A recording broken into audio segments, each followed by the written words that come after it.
Salam alaikum, sabah al-nour, bonjour à tous, bienvenue, revenue مباشرة من السيارة في الزحيم ولا les bouchons ou trafic de la circulation algéroise. Ça fait un moment que je n'ai pas communiqué.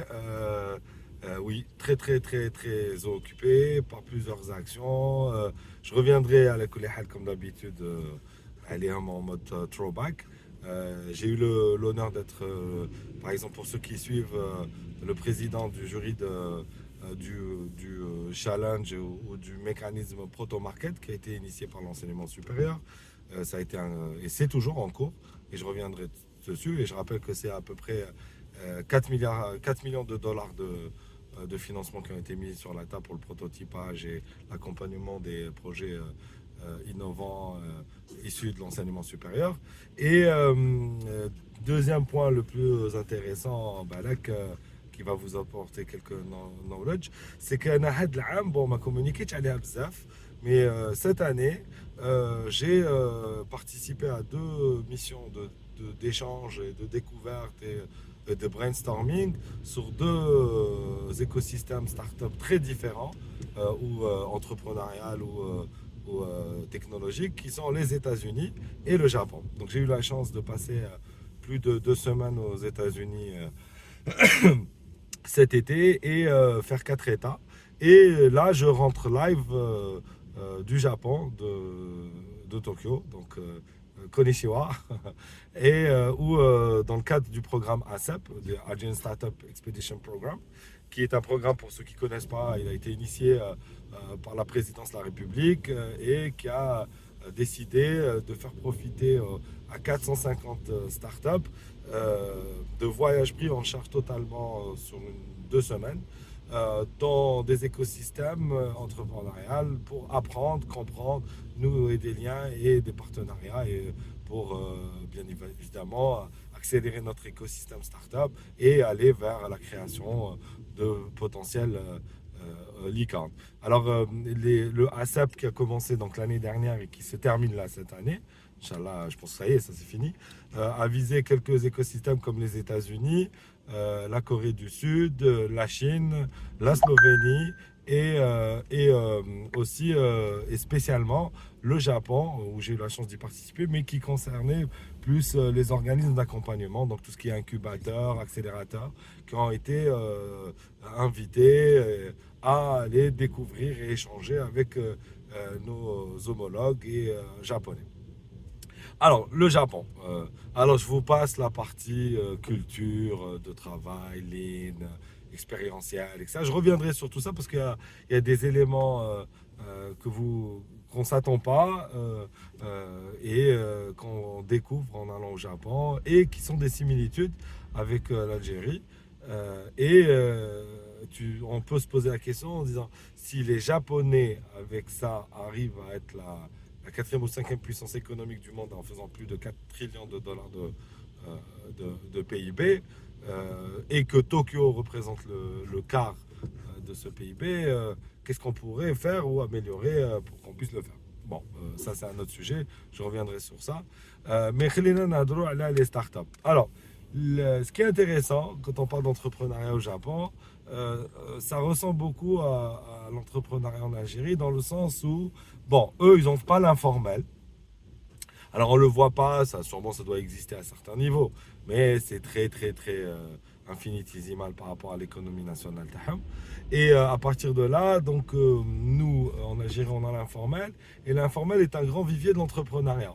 C'est beaucoup de gens qui, dans leur vie normale, cherchent un emploi, un job stable. À côté, ils ont toujours un job. Ils peuvent donner des cours, être un driver, faire des travaux, etc.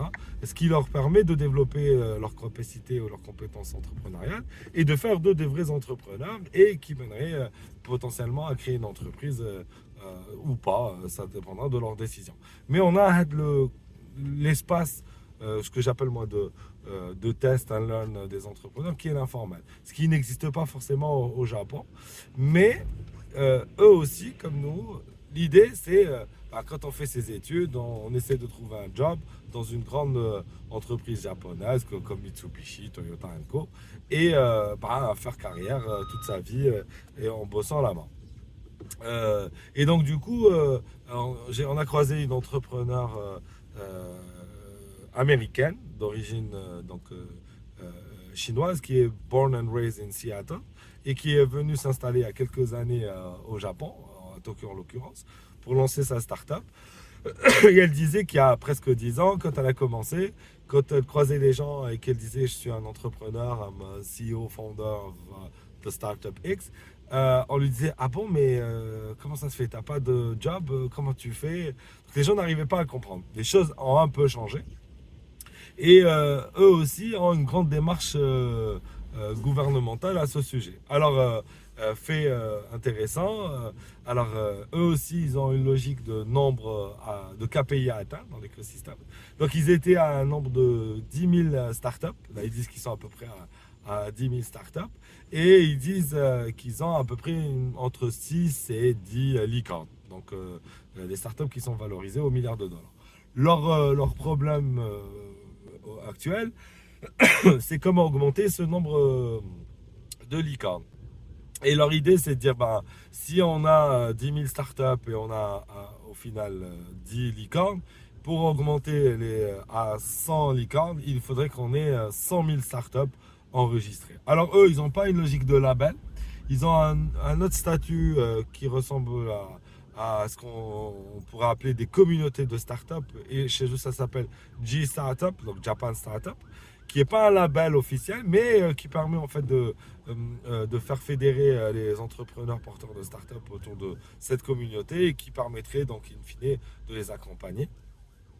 Donc eux, avec toute la mécanique qu'ils ont mis en place, il va atteindre d'ici fin 2027, si je me trompe pas, je parle de mémoire, les fameuses 100 000 startups et les fameuses 100 licornes. Bon, ça reste très compliqué pour eux aussi. Donc eux aussi, ils sont dans de grandes actions de mettre tout le monde au travail pour créer un écosystème favorable aux entrepreneurs et aux startups.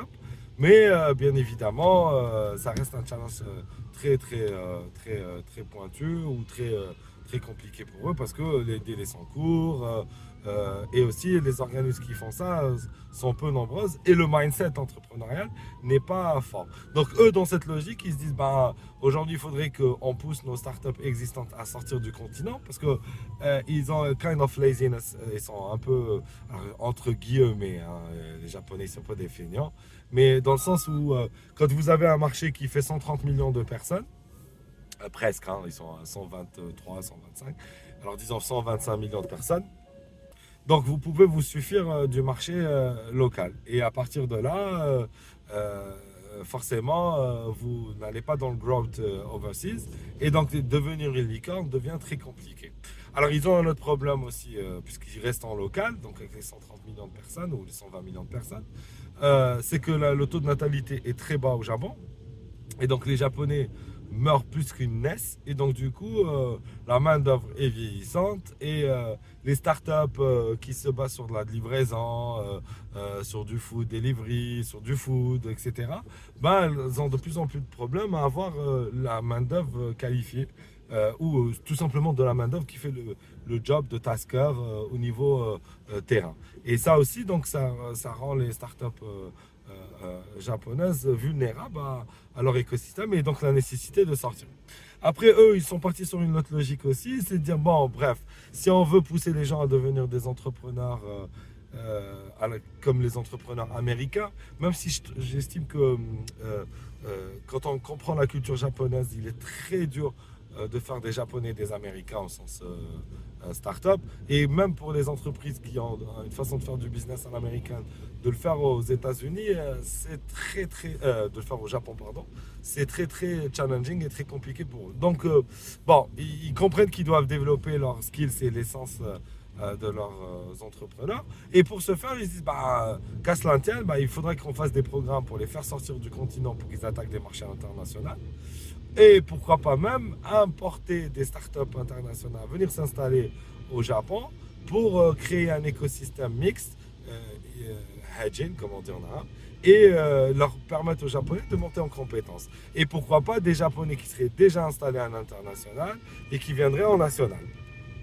Et donc, dans cette logique, ils ont lancé plusieurs programmes qui sont financés par le gouvernement essentiellement, ou parfois dans des logiques d'open innovation par les grandes entreprises, mais toujours portées par des institutions publiques, parce que comme vous le comprenez, c'est encore le premier coup de manivelle un peu régalien de l'État pour créer tout ça. Bon, le Japon aujourd'hui, parmi ses problématiques, c'est deux grands points. C'est un, innover. Et ben, aussi bizarre que ça puisse paraître, les Japonais n'innovent plus autant. Et deux, c'est de répondre à la problématique locale de la réduction de leur population et comment développer des startups qui pourraient ou répondre à ces problématiques ou être une alternative à cette problématique.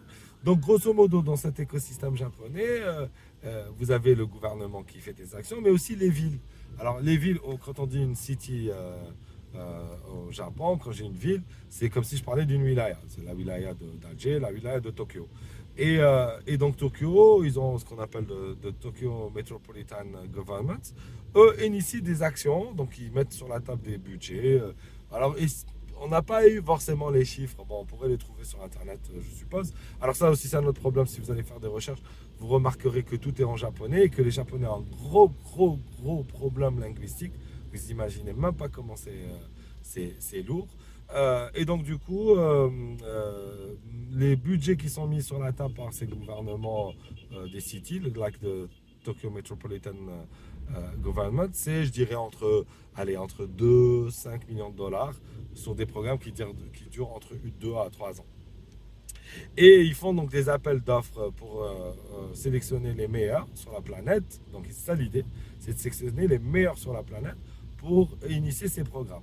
Alors ça ressemble un peu à ce que nous avons en Algérie dans certains programmes d'échanges bilatéraux entre l'Algérie et d'autres régions du monde, comme avec l'Union européenne, l'Allemagne, etc., où il y a des programmes qui sont initiés entre les deux pays, par exemple entre le ministère des startups et la coopération allemande, exécuté en Algérie par la GIZ, qui en fait initie un programme sur les startups du green ou quelque chose comme ça. Donc eux font la même chose, mais en débloquant des budgets directement par les villes. Donc imaginons, c'est la ville d'Alger, donc la wilaya d'Alger, qui débloque un budget, je ne sais pas, d'1 milliard de dinars, hein, qui est 1 milliard de dinars, c'est presque à peu près 8 millions de dollars. Et ce sont 8 millions de dollars, la ville d'Alger dit, voilà, moi j'ai ces problématiques, je veux développer ce temps de start-up dans mon territoire et je cherche le meilleur pour le faire. Et là, on parle des meilleurs sur la planète, forcément, qui ont une réelle comment dire, expérience sur des années et des années de développement d'écosystèmes. Alors, bien évidemment, eux, ils font appel à des grands organismes comme les fameux Plug and Play, après des organismes plus connus hein, comme Accenture, les Big Four, etc., qui sont là pour gérer le portefeuille budgétaire et le portefeuille d'action qui permettrait donc après de sélectionner des organismes qui seraient les opérationnels du développement de l'action, ou forcément, carrément, de sélectionner un consortium qui fait tout. Alors ça aussi, on pourra revenir dessus. Mais on a eu la chance de voir ça à Yokohama, dans certaines sous-préfectures, je ne sais pas si on peut les appeler comme ça, de Tokyo, comme à Shibuya et du côté de Shinegawa. Mais in fine, ce qu'on est en train de faire, c'est pas en Algérie, hein, c'est pas très différent, bien évidemment. Je dirais que même on a certaines facilités linguistiques qui nous permettraient d'aller beaucoup plus vite. Après, la grande différence, et je ne parle pas des gens ni de la culture ni de la société en elle-même, mais je parle de l'économie pure, c'est qu'au Japon, malgré tout, aujourd'hui, ils ont une économie qui a plus de 95% bâtie sur les TPE-PME. Et donc ce savoir-faire extraordinaire japonais qui ressemble un peu à l'économie qu'on connaît nous en Europe allemande, fait en sorte que n'importe quelle start-up qui veut développer n'importe quel produit a déjà un écosystème de micro-entreprises et de PME tellement bien développées qui peut leur prototyper, fabriquer tout ce qu'ils veulent. Donc on a croisé par exemple une start-up japonaise qui est dans l'agriculture, qui fait des dômes au lieu de serres agricoles pour avoir des environnements totalement maîtrisés.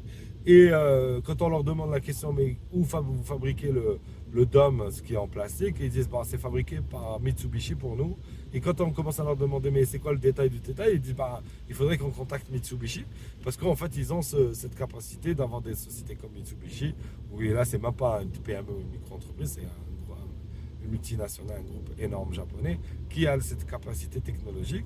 Et après, quand vous allez commencer à voir tout ce qu'ils font dans ces dômes, vous vous rendez compte qu'ils consomment énormément de ce qui est fait au Japon. Donc ça, c'est un des avantages que le Japon a, qui leur permettrait de rattraper la vitesse ou le retard qu'ils ont très vite sur le développement dans l'écosystème entrepreneurial et start-up. Et je dirais encore entrepreneurial et start-up. C'est-à-dire que le problème au Japon, ce n'est pas un problème uniquement de start-up, mais c'est un problème d'entrepreneuriat. Donc ça ressemble à l'Algérie il y a une dizaine d'années, où quand on disait je suis entrepreneur, on te disait ah, tu es dans le bâtiment à la. Donc encore une fois, moi je dirais que ce qui se passe au Japon, c'est des opportunités pour les Algériens. Et c'est pour ça qu'on a croisé des Algériens installés au Japon lors d'une rencontre qui avait été organisée par notre ambassadeur et notre ambassade au Japon. Certains d'entre eux ont vu l'opportunité, qui se sont positionnés ou dans le sujet linguistique, ou dans le sujet RH, ou dans le sujet tech. Et dans le sujet tech, comme beaucoup de choses sont à faire dans l'écosystème dont se nourrit les startups, dans le cloud, le SaaS, forcément, il y a des opportunités à créer des startups là-bas. Alors, les Japonais, eux aussi, pour capter ces entrepreneurs internationaux, ont créé une logique de visa startup un peu à l'estonienne. Bon, on a eu des explications, ça a l'air intéressant, ça permet de déréguler le visa business qu'ils ont, qui permettrait à n'importe quelle entreprise ou entrepreneur de s'installer au Japon, mais qui coûte assez cher de facto. C'est que vous devez avoir au moins un capital de 150 000 $ à peu près en moyenne, ou à 200 000 $, ce qui est beaucoup. Pour les visas start-up, ils ont enlevé ça. Mais bon, quand on a parlé à quelques entrepreneurs, c'est pas encore une fois la solution miracle, mais c'est un début de solution qui pourrait être envisagé par nos start-upers et nos entrepreneurs. Mais la langue est une réelle barrière, sans parler aussi de la compréhension culturelle, de comment agir, vivre, interagir avec des Japonais et des sociétés japonaises. Donc, mais il y a une opportunité qui, à mon avis, durera 3 à 5 ans maximum. Au bout de 3 à 5 ans, bon, ça dépendra encore des challenges géopolitiques entre les États-Unis et la Chine. Mais si les Japonais bénéficient d'une certaine stabilité sécuritaire et politique sur les 3 à 5 années à venir, je pense que le Japon reprendra une place de leader dans l'écosystème startup, sachant que, je m'arrêterai sur ce dernier point, qu'ils ont une bourse très active et qui permet aux startups de faire des levées de fonds en faisant des cotations en bourse. Ils rentrent en bourse, tout simplement, comme on dit. Et pour eux, c'est même un problème, parce qu'en fait, les startups japonaises, une fois qu'elles growth et qu'elles ont une taille, elles vont vers la bourse, elles font une levée, elles vendent leurs actions, parfois elles vendent toutes les actions, elles font 10, 20, 30, 50 millions de $, ils prennent l'argent, les fondateurs, ils se transforment en business angel, et c'est fini. Et donc du coup, ça crée tout un problème, en sens où on n'a pas cette mécanique de faire une levée de bourse boursière après avoir fait une série A, B, C, c'est-à-dire bien grossir et aller vers la bourse. Eux, ils vont à la bourse très tôt, comme à l'étape de série B, série A, ce qui fait en sorte que ça cannibalise un peu tout l'écosystème. Voilà, donc je pense que je reviendrai plus sur ce sujet du Japon et de l'écosystème japonais en détail. 15 jours, c'est long. En plus, j'étais pas seul. On a connu des copains là-bas. Donc, je pense qu'on pourra les inviter à venir partager. Et j'ai parlé au début des États-Unis. Je reviendrai aussi sur un deuxième petite vidéo sur l'aventure américaine que j'ai eue dans le cadre du IVLP, qui est un programme initié par le département d'État américain et qui m'a permis de découvrir 4 États américains entre New York, la Floride, le Colorado et la Californie. Donc voilà, donc je reviendrai sur tout ça. Encore une fois, je vous donne rendez-vous à partir de samedi au Africa Startup Conference, le 6, 7, 8 et décembre. Et ça va être la grande fête de l'écosystème algérien et africain.